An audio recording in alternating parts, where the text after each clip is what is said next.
Olá pessoal, meu nome é Keliane Santos e hoje estamos aqui para mais um vídeo sobre casos e crimes.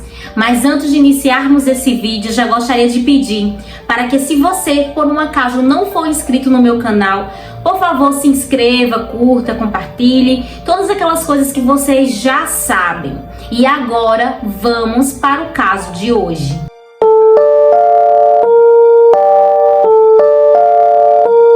Elizabeth Smurf nasceu no dia 3 de novembro de 1987, em Salt Lake City, Utah. Ela nasceu em uma família muito amorosa e dedicada, sempre cercada de muito carinho e amor. Elizabeth era uma adolescente brilhante e tinha um futuro muito promissor pela frente. Filha de Edward, conhecido também como Ed, e de Lois Smurf. Ela possuía 4 irmãos e uma irmã. Ela era a segunda filha mais velha. Toda a família fazia parte da Igreja Jesus Cristo dos Santos dos Últimos Dias, que hoje em dia a gente conhece como aquele pessoal, que fala que é a Igreja dos Mormons. Em Salt Lake City, lá é a cidade em que tem a maior concentração de mormons existentes no país. Ela era uma jovem muito apaixonada por música. No dia 5 de junho de 2002, à noite, estava em casa na sala, ela, Elizabeth,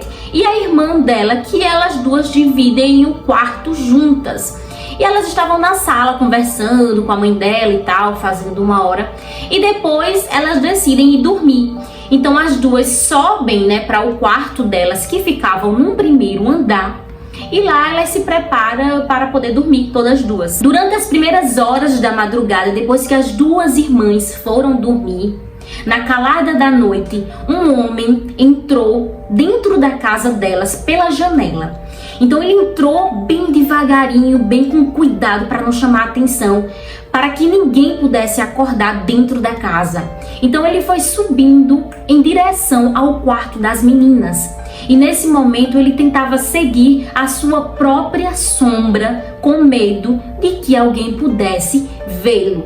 Então, ao chegar no quarto das meninas, ele imediatamente foi para a cama de Elizabeth, que acordou ela abruptamente, colocou as mãos sobre a boca da menina e de repente colocou também uma espécie de um objeto gelado pontiagudo pressionando o pescoço da menina, que acordou imediatamente. Quando ela acordou, ela estava meio que ainda dormindo acordada, sem entender o que estava acontecendo. Mas logo, como ela era muito esperta, ela percebeu o que se tratava. E o rapaz, o homem, falou para ela o seguinte, que ela ficasse calada, porque senão ele ia matar todo mundo que estava na casa dela. Então ela resolveu colaborar com tudo aquilo, levantou-se da sua cama e foi com o rapaz em silêncio até a saída da casa. O homem, até então desconhecido, acabou ameaçando ela de morte e ela resolveu colaborar todo o percurso. Ao chegar na porta da casa, eles saíram a pé e foram caminhando até uma determinada mata. A irmã de Elizabeth, que dividia o quarto com ela, na hora que esse homem, o sequestrador, chegou no quarto, abordando a irmã que estava dormindo, ela percebeu tudo e acordou. Só que ela não fez nenhum barulho, ela não fez nada. Ela fingiu que estava dormindo e ficou quietinha no quarto. Depois que ela percebeu que os dois tinham saído de casa, foi que ela se levantou imediatamente e foi até o quarto da mãe e contou tudo o que tinha acontecido para a mãe dela. Lois Smurf demorou um pouco a entender tudo aquilo que estava acontecendo, porque a irmãzinha de Elizabeth chegou no quarto bem nervosa, acordando a mãe e dizendo tudo o que tinha visto. Só que a mãe estava meio ainda sonolenta, sem entender o que estava acontecendo, até chegou a pensar que a menina tinha tido um pesadelo e que não era nada demais, e que possivelmente Elizabeth tinha ido apenas ao banheiro e que estava em casa e estava tudo bem. Só que a irmãzinha insistiu demais, insistiu muito, então a mãe dela resolveu levantar-se e ir procurar Elizabeth. Só que procurou em todo canto e não encontrou. Então naquele momento ela resolveu imediatamente chamar a polícia. O sequestrador era um homem chamado Brian David. Ele também era mórmon e ele falava que tinha sido escolhido por Deus para ter 7 esposas e que a segunda esposa dele deveria ser Elizabeth. Naquela noite ele caminhou com Elizabeth por vários quarteirões até chegar perto de uma floresta. Ele obrigou Elizabeth a entrar. Quando chegou mais ou menos bem no centro dessa mata, dessa floresta, tinha uma espécie de uma cabana, como se fosse um acampamento. Quando eles chegaram lá, tinha uma mulher que já estava aguardando eles. Essa mulher chamava-se Wanda e era a primeira esposa de Brian. Quando eles chegaram lá no acampamento, ela recebeu a menina com um abraço bem forte, como se dissesse assim: agora você pertence a nós. Logo em seguida, a garota foi conduzida para dentro deste abrigo e quando chegou lá, teve como se fosse uma espécie de cerimônia. Ou seja, estava acontecendo o casamento de Brian e Elizabeth. Nas semanas seguintes, Elizabeth sofreu todo tipo de coisa que vocês possam imaginar. Coisas essas que eu não vou relatar aqui. Brian sempre lembrava ela que se ela tentasse fugir, ele ia atrás da família dela e ia matar todos. É importante lembrar que ela tinha apenas 14 anos de idade e Brian dava provas concretas de que realmente ele era capaz de fazer tudo aquilo que ele dizia que faria com a família dela se caso ela tentasse alguma coisa. Elizabeth, ela ficava muito tempo acorrentada em uma árvore e ela fazia poucas refeições.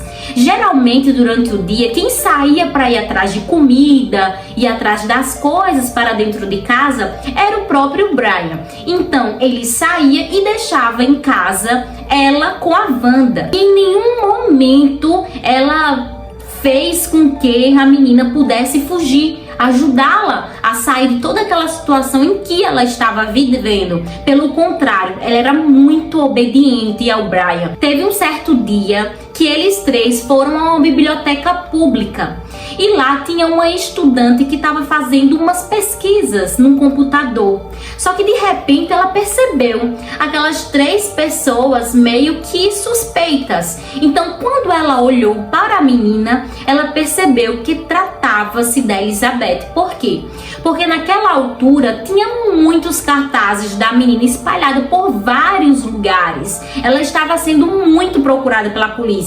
A mãe dela, a família dela estava numa busca intensa por respostas, por saber onde é que a menina estava. Então, não só a família como a polícia, como toda a população estava ciente do que tinha acontecido. Então, se vissem alguma coisa que pudesse levar até a criança, claro que as pessoas iam falar. E não foi diferente naquela biblioteca. Uma menina viu e disse: não, é ela, não tem como não ser. Ligaram para a polícia, só que, por ironia do destino, quando a polícia chegou lá, foi interrogar eles, né? E perguntou à menina: quem é você? Como é seu nome? Na hora, a menina ficou calada, não falou nada. Ela não estava assim normal como a gente fica, vamos dizer, com uma camisa, uma blusinha e tal. Não, ela estava toda enrolada, com vários panos na cabeça. Só dava para ver um pouquinho da face dela, não dava para reconhecer ela assim tão de imediatamente. Então, na hora que o policial foi falar com ela, ela não falou nada. E ele ainda tentou levantar assim o pano que estava no rosto dela. Na hora que ele ia fazendo isso, o Brian chegou até ele e disse: olhe, você não pode fazer isso, ela não pode andar sem esse lenço na cabeça, porque faz parte da nossa religião. Então, naquele momento, o policial achou a conversa tão convincente que acabou deixando que eles fossem embora e não fez nada. A essa altura, a irmãzinha da Elizabeth, ela fazia um maior esforço para tentar lembrar quem era aquele homem que entrou no quarto e levou a Elizabeth de casa. Então ela se esforçava muito, porque na cabeça dela ela já conhecia aquele rapaz de algum lugar, mas ela não conseguia lembrar de onde. Até que um dia ela lembrou e ela falou para a mãe dela que era o mesmo homem que semanas antes tinha ido à casa casa delas fazer uma construção, uma reforma, alguma coisa que precisava fazer lá na casa e que levou alguns dias ele fazendo esse trabalho. Ela disse que não, mãe, é ele, é o Emanuel. Falava que o nome dele era Emanuel. O nome Emanuel não era o nome verdadeiro dele, mas foi o nome que ele deu para a família. E a família conheceu ele porque certo dia eles estavam andando assim, ou estavam indo para a igreja, e ele pedia esmola nas calçadas. Então elas deram esmola, e na hora que deram a esmola ele falou bem assim: se vocês por um acaso precisarem de algum trabalho, de algum serviço na casa de vocês para fazer, eu faço. Até que dias depois eles precisaram e o chamaram para fazer o serviço. Na ocasião, a família foi até a delegacia e contou tudo para os policiais. Só que o pessoal não quis dar ouvido para o relato de uma menina de apenas 9 anos de idade. Lois Maff, a mãe, ela pediu para que a polícia pudesse fazer pelo menos um retrato falado do homem que a menina estava falando que era. Só que no primeiro momento a polícia negou. Em março de 2003, uma testemunha atenta em um determinado supermercado viu Elizabeth junto com Brian. Então, naquele momento, ela pegou cuidadosamente, silenciosamente, ligou para a polícia e contou, que tinha visto sim a Elizabeth dentro daquele mercado. Só que tudo foi feito com muito sigilo, com muito cuidado, para que eles não percebessem que estavam sendo vigiados dentro do mercado. E pouco tempo depois, o supermercado estava todo cercado de policiais. Até o momento que a polícia entrou e abordou os dois, e naquele instante ela acabou sendo resgatada do inferno em que estava vivendo. Enquanto Brian e Wanda foram levados sob custódia. O processo judicial começou com a acusação formal do sequestrador Brian David, considerado o mentor de todo o plano de sequestro. Ele foi acusado de uma série de crimes. Wanda, cúmplice de Brian, também teve acusações semelhantes, relacionado a participações nos atos criminosos. Elizabeth prestou depoimento, compartilhando toda a situação traumática que ela vivenciou na mão dos seus sequestradores. Após um longo e exaustivo processo legal, em 2010, de múltiplas acusações, sendo condenado à prisão perpétua sem possibilidade de liberdade condicional. Wanda também foi condenada, recebendo uma sentença de 15 anos de prisão. Apesar de toda a dor que Elizabeth viveu nas mãos desses dois, ela não permitiu que jamais aquilo abalasse a vida dela de forma profundamente.